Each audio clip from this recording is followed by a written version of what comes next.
જય શ્રી કૃષ્ણ મિત્રો, આજે આપણે બનાવીશું પનીર બટર મસાલા। જેના માટે આપણે સામગ્રી જોશે: સુધારેલી ડુંગળી, સુધારેલા ટમેટા, 100 ગ્રામ પનીર, એક આદુનો ટુકડો, 8 થી 10 નંગ કાજુના, એક મરચું સુધારેલું, લીલું લસણ, સુધારેલી કોથમીર અને જરૂર પ્રમાણે બટર।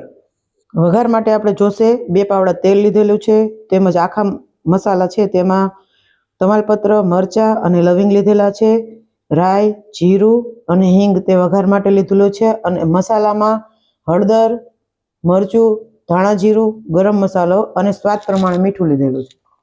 સૌ પ્રથમ પનીર લઈ તેમાં કાશ્મીરી મરચું,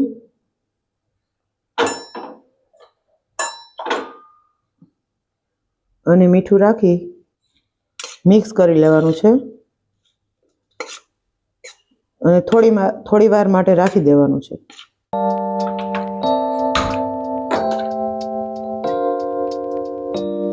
ગ્રેવી બનાવવા માટે એક લોયું લઈ લેવાનું છે, તેમાં 1 પાવડું તેલ લેવાનું છે।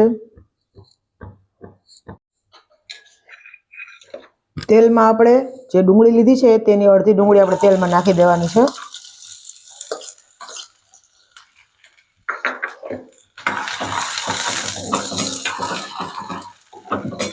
ડુંગળીને સાતળી લેવાની છે।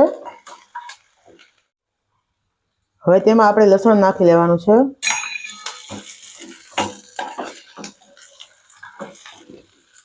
લીલા મરચાં, આદુ, આ બધું સાતળી લેવાનું છે। આ બધું સતળાઈ ગયું છે। હવે આપણે તેમાં ટમેટા નાખીશું, ટમેટા બધા નાખી દેવાના છે। હવે કાજુ નાખી દેશું,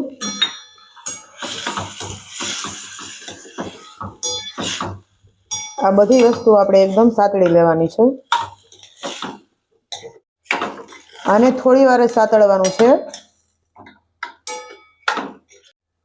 આ બધું સતળાઈ ગયું છે, થોડું ઠંડુ પડી જાય પછી આપણે એને મિક્સરમાં ગ્રાઇન્ડ કરીશું। જ્યાં સુધી ગ્રેવીનું મિશ્રણ ઠંડુ થાય ત્યાં સુધીમાં આપણે પનીર સાતળી લેશું। તેના માટે પહેલાં આપણે બટર લેવાનું છે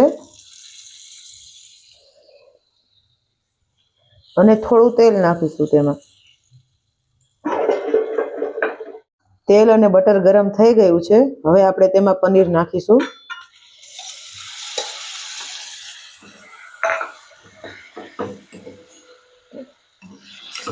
અને તેને એકદમ સરસ સાતળી લેવાનું છે।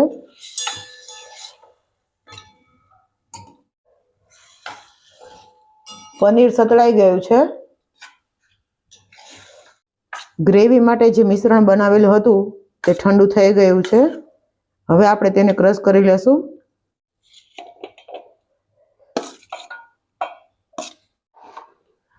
ગ્રેવી માટેની પેસ્ટ તૈયાર થઈ ગઈ છે।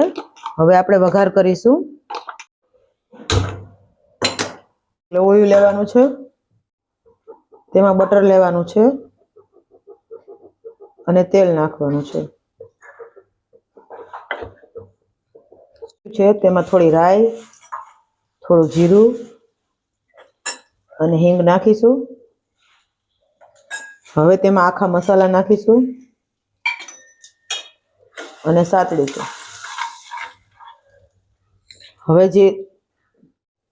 હવે ડુંગળી નાખીશું અને સાતળીશું।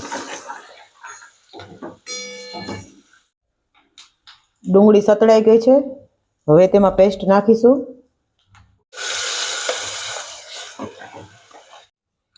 થોડું પાણી નાખીશું। ગ્રેવીને ઉકળવા દેશું। ગ્રેવી ઉકળી ગઈ છે, હવે આપણે મસાલા નાખીશું।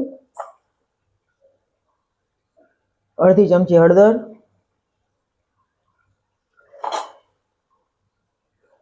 બે ચમચી મરચું,